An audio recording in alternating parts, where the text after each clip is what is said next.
कॅन्टीनमधली सुविधा आणि कॅन्टीनमधल्या अवस्था बघितल्या तर निश्चितच ते कंत्राट त्याला कसं भेटलं यावर प्रश्नचिन्ह निर्माण होईल।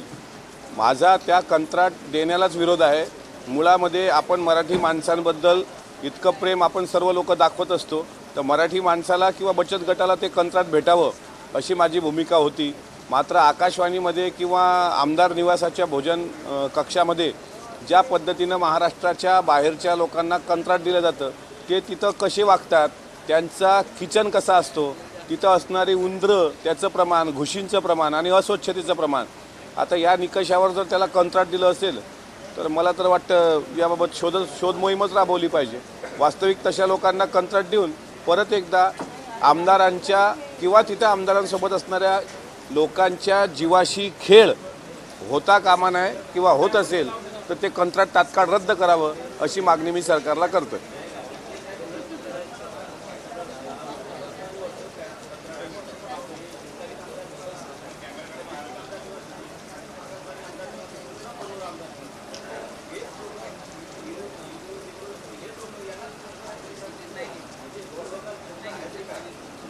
नाही, ते निश्चिंत आहे, ज्यांना कंत्राट भेटते त्यांना माहिती आहे आपण कशी मस्ती केली, कशी वागलो तरी आपल्याला हे कंत्राटच भेटतं।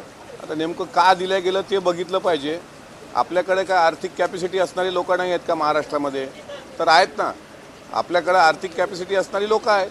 त्याच्यामुळं अशा प्रकारे त्यांनाच चारही ठिकाणचं कंत्राट जाणं हा संशोधनाचा विषय आहे। कारण एक गोष्ट आहे, तुम्ही त्या आमदारांना वेड्यात काढा, आमदारांना काय काय म्हणायचं ते तुम्ही म्हणा, पण त्या आकाशवाणी किंवा चारी आमदार निवासमधल्या कॅन्टीनची व्यवस्था इतकी भयंकर आणि जेवणाची चवही, कारण आता जी लोक टीका करतायत ना की आमदारांनी का मारलं, ते हिंसेचं समर्थन नाही, पण त्यांनी तिथं एकदा जाऊन जेवण करावं आणि तिथली वस्तुस्थिती पाहावी। त्याच्यामुळे अशा लोकांना वारंवार का कंत्राट दिलं गेलं याच्या तळाशी गेलं पाहिजे आणि त्या तळाशी जाण्याचा आम्ही प्रयत्न करू। तळाशी गेल्यावर दिसेल राजकीय वरदहस्त आहे की सामाजिक वरदहस्त आहे।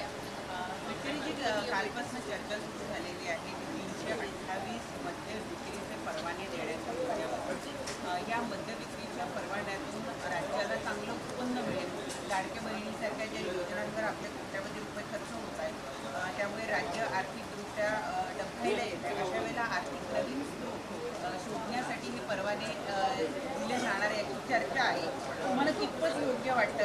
म्हणजे खर्च जो आहे तो भरून काढण्यासाठी परवाने देणं, मद्य विक्रीचे लाडक्या बहिणींना पैसे देण्यासाठी भावांना दारू पाजणं कितपत योग्य? राज्याचा महसूल वाढवण्याकरता राज्याचे मुख्यमंत्री आणि दोन्ही उपमुख्यमंत्री आणि कॅबिनेट सर्व एकत्र येऊन काही निर्णय घेत असतात। तब्बल 10 वर्षानंतर मला वाटते हे नवीन मद्य परवाने दिल्या जाणार आहेत। ते अधिकृतच मद्य परवाने दिल्या जातील, पण त्यामागची खरी भावना काय, भूमिका काय हे मला असं वाटते माननीय मुख्यमंत्री अधिक स्पष्टपणे सांगतील।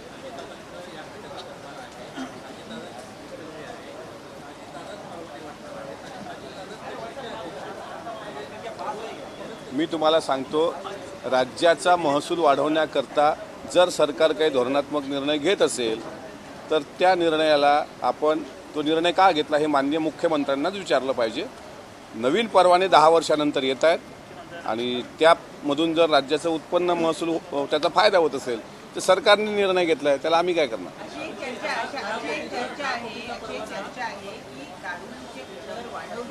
सर्वसामान्यांमध्ये आक्रोश होत नाही आणि म्हणूनच म्हणजे आंदोलनं होत नाही किंवा विरोध होत नाही, म्हणूनच दारू हा एकमेव वस्तू आहे ज्याच्यावरचे कर वाढवले। मला त्याबाबत माहिती नाही आहे, तुम्ही तसं सांगताय, पण माझा काही दारूचा संबंधच येत नाही आणि दारू परवान्याचा पण माझा काही संबंध येत नाही आणि मी काही दारू परवाना मागणाऱ्यांमध्ये पण नाही आहे की मला दारू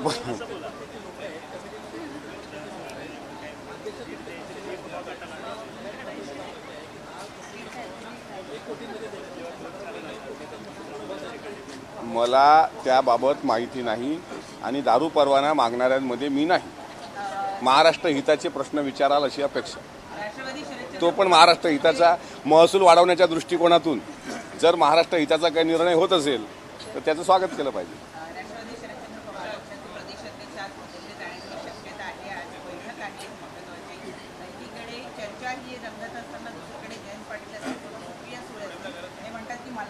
या संदर्भात काहीच कल्पना नाही.